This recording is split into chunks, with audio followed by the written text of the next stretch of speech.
Ahora, los delitos fiscales, todos los delitos en general se establecen en el Código Penal Federal. Los delitos fiscales entran en la categoría de delitos especiales y esto en razón precisamente del grado de especialización de este tipo de conductas o de la temática de las conductas. Por tanto, lo que hacen los delitos fiscales se encuentran de manera especial en el Código Fiscal de la Federación, en el título cuarto, capítulo 2 del artículo 92 al 115. Hay diferentes conductas que pueden derivar en un delito fiscal. En este webinar vamos a estar abordando básicamente las conductas que están vinculadas ahora a esta reforma de la prisión preventiva oficiosa y también a las que son más comunes en materia de sanción por parte de las autoridades. Ahora, ya he platicado un poco de lo que eran las diferencias entre la infracción fiscal y el delito, y pues evidentemente la gravedad es un componente indispensable que diferencia, ¿no?, a ambos. Pero en lo que hace al delito fiscal hay un componente que es importante, que es el dolo. Y el dolo como tal se refiere en derecho penal a esa intención, a esa convicción de la persona responsable de cometer la conducta delictiva sabiendo que pueda hacer una conducta delictiva y con la intención o conocimiento de que puede obtener un beneficio a través de eso. Por tanto, los delitos fiscales son normalmente cometidos o tienen en componente el dolo.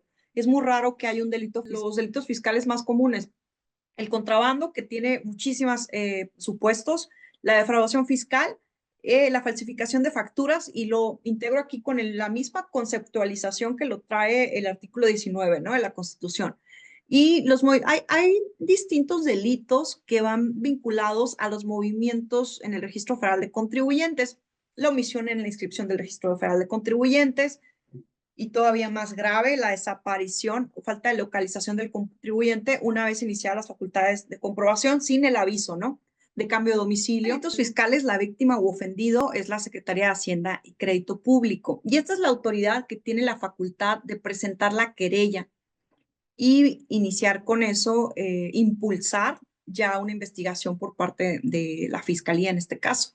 Ahora, el bien jurídico tutelado dentro como elemento del delito fiscal en todos los delitos, pues evidentemente es el patrimonio del fisco federal. Evidentemente el tema de lo que hablábamos al inicio, eh, el gasto público, la obligación de pagar impuestos, que se traduce a todo este sistema tributario, ¿no? Y al final de cuentas, pues el patrimonio y el interés fiscal de la federación de recaudar los impuestos que corresponden desde primogénimamente como obligación en la Constitución. Ahora, ¿quiénes son responsables de los delitos fiscales? Esto ya comentaba, se va a abordar de manera muy detallada en el siguiente módulo, porque hay algo bien importante a tomar en cuenta en los delitos fiscales, porque hay requisitos de procedencia. Y estos requisitos de procedencia son necesarios para que se pueda iniciar una investigación y que pueda concluirse en su momento con una sanción del delito. Los requisitos de procedibilidad son muy importantes porque de no cumplirse, pues no hay una investigación del delito y no se impulsa esta clase de procedimientos. El artículo 92 del Código Fiscal establece precisamente, bueno, cada delito establece su requisito de procedibilidad y para todos los delitos el requisito de procedibilidad principal es la formulación de una querella, ¿no? Y esto significa que la Secretaría de Hacienda, como víctima, en su calidad de víctima del delito, pues bueno, presente ya esta querella ante la Fiscalía, y esta querella debe ir acompañada forzosamente de una declaratoria de perjuicio, que la declaratoria de perjuicio es como tal la cuantificación del daño que ha sufrido el fisco federal a raíz de la conducta que cometió el contribuyente. Referir un poco de lo que hace al procedimiento penal para aterrizar en lo que hace a los efectos de la prisión preventiva oficiosa. El procedimiento penal actual, el procedimiento acusatorio, tiene muchas etapas y bueno, básicamente lo voy a tratar de explicar de forma muy breve. Cuando una persona es acusada de la comisión de un delito, debe ser presentada ante un juez. A partir de ese momento, el proceso penal inicia. En la primera de las tres etapas se celebra la audiencia de vinculación, en la cual el juez debe decidir si se inicia un proceso penal en contra del acusado o bien se le deja en libertad. En el caso de que el juez determine vincular a proceso al acusado o al presunto responsable, se dictan medidas cautelares en caso de ser necesarias. Y estas medidas cautelares en materia penal son necesarias cuando se establezca como un riesgo el tema de que el acusado evada la justicia, no asista a las audiencias o bien ponga en peligro a la víctima.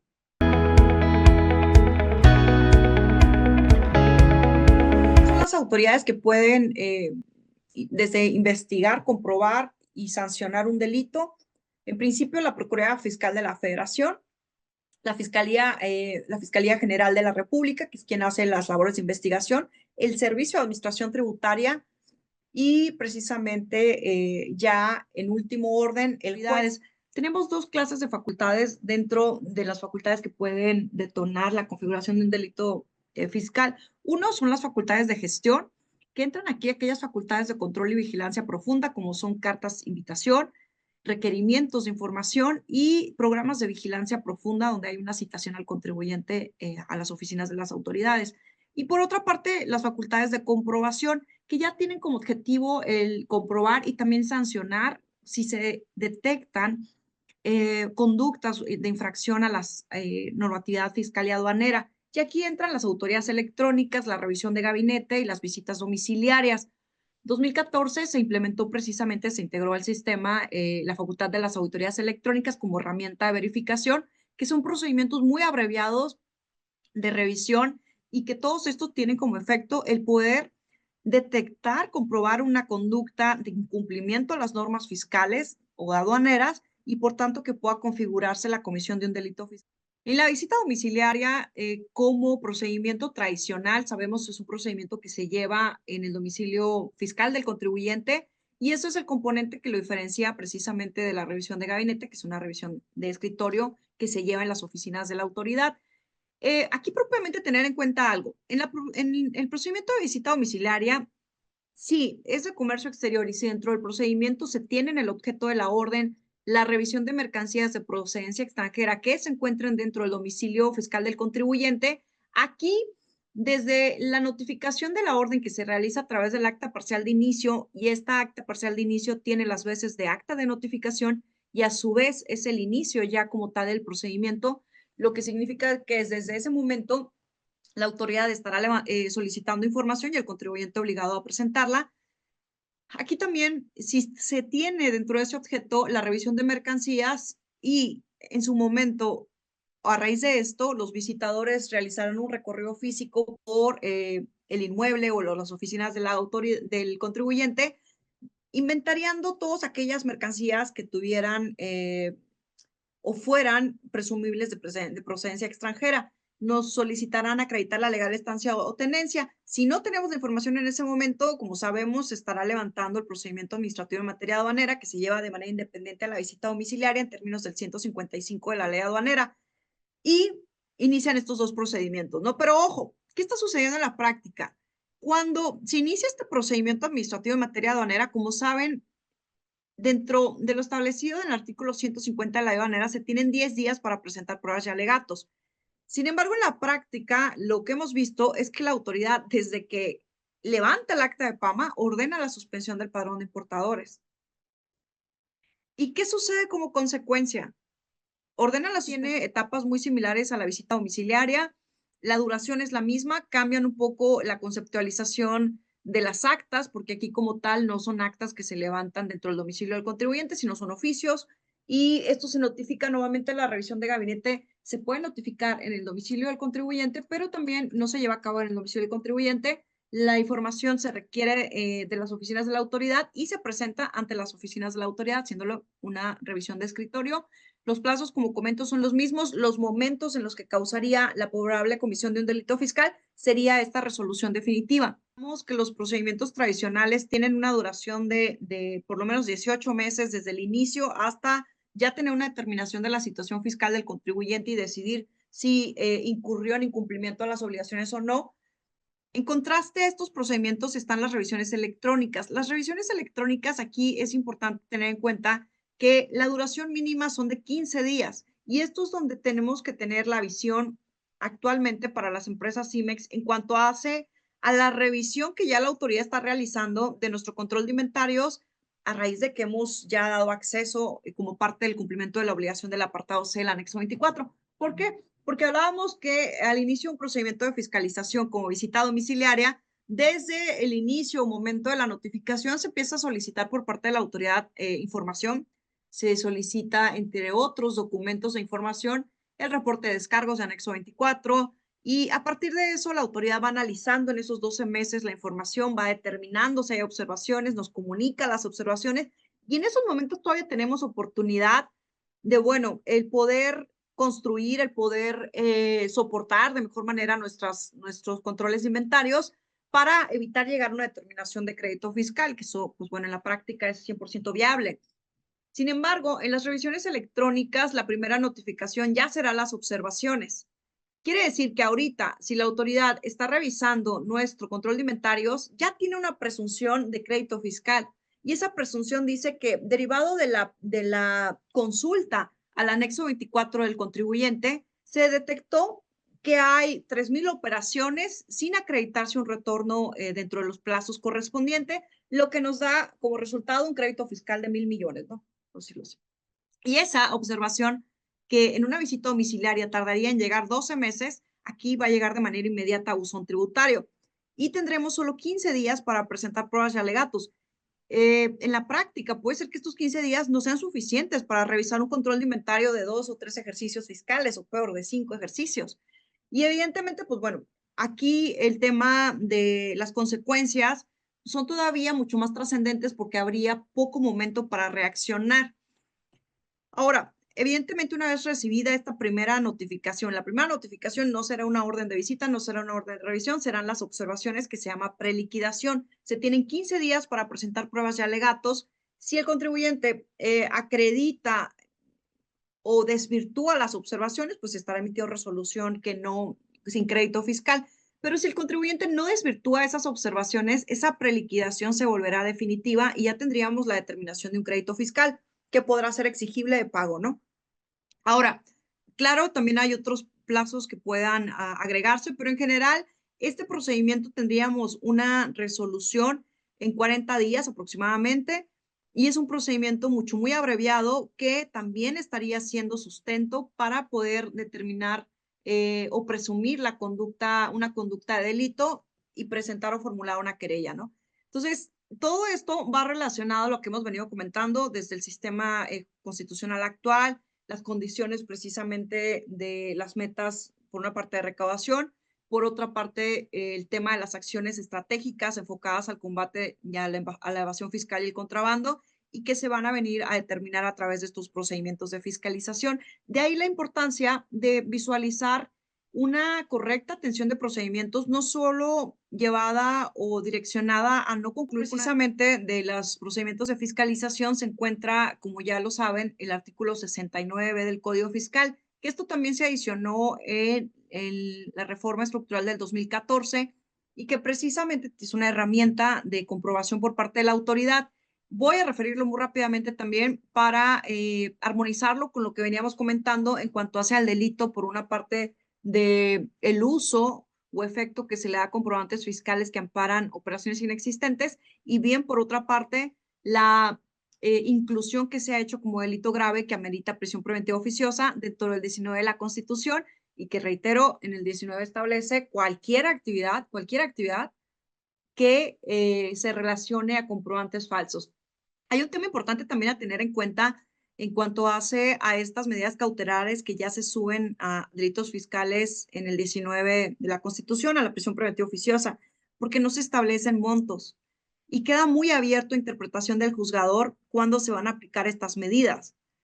Y pues evidentemente hay una desventaja para el contribuyente, para el gobernado, porque no hay certeza jurídica respecto en qué momentos o por qué cuantías se va a poder aplicar este tipo de medidas que son muy trascendentes en tema de evidentemente, derechos humanos y en la libertad de las personas. Ahora, el 69B tiene como objetivo, como ya lo sabemos todos, detectar y sancionar a contribuyentes que emitan comprobantes que amparen operaciones inexistentes o simuladas y también que son los CEFOS y también aquellos contribuyentes E2 que le den efectos fiscales a estos comprobantes, es decir, que deduzcan estos gastos amparados en los comprobantes. Como saben, esto lleva como tal una operación carrusel que la autoridad, pues bueno, la ha venido identificando de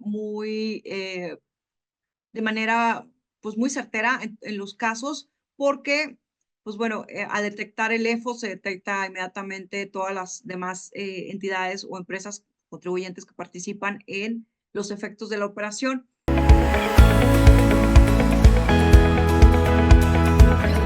Ante la Fiscalía General de la República contra 4.125 personas como parte de las acciones para combatir la corrupción. En el mismo periodo se vincularon a proceso a 824 personas, de las cuales 45 son servidores públicos, 371 personas físicas y 408 personas físicas relacionadas con personas morales. Hay muchos traviesos por ahí. Estos son datos del 2020 a 2023. Los principales delitos cometidos por los sentenciados están relacionados con el RFC, que ya mencionaba la doctora Fabiola, impresión ilegal de comprobantes, falsificación de documentos en general, ejercicio ilícito del servicio público y acceso ilícito a sistemas. Solo en 2023, el SAT denunció penalmente a 942 contribuyentes. 396 son personas físicas y 546 son personas físicas relacionadas con personas morales. Y se encuentran vinculadas a procesos 103 personas físicas y 108 personas físicas relacionadas con personas morales, así como 35 denuncias ante la fiscal. El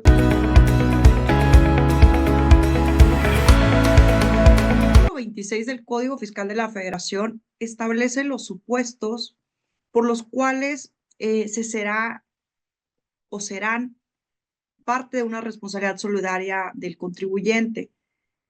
Y particularmente aquí nace esa posible imputación de responsabilidad a las personas que tienen un rol dentro de la sociedad.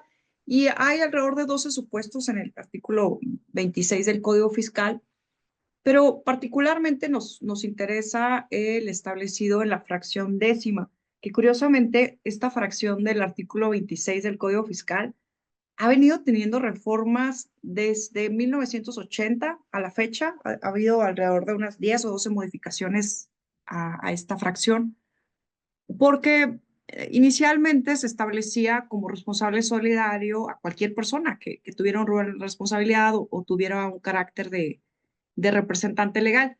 Con el tiempo, sobre todo creo la última reforma fue 2019, por ahí, se ha venido acotando el tema de quienes tienen este carácter en cuanto hace ya precisamente las facultades con las que se ejecutan o gestionan dentro de la sociedad. Ahora, la Ley General de Sociedades Mercantiles también es importante conocerla en cuanto a lo que establece por lo que hace al responsable de la sociedad. De manera general, la Ley General de Sociedades Mercantiles establece que los representantes de la sociedad son quienes tengan o hayan tenido el control efectivo de la sociedad. Y ahorita lo voy a comentar a detalle. Entonces, el artículo 26 del Código Fiscal, fracción décima, establece como esos supuestos de responsabilidad solidaria a los socios, accionistas, directores generales y administrador general. Y aquí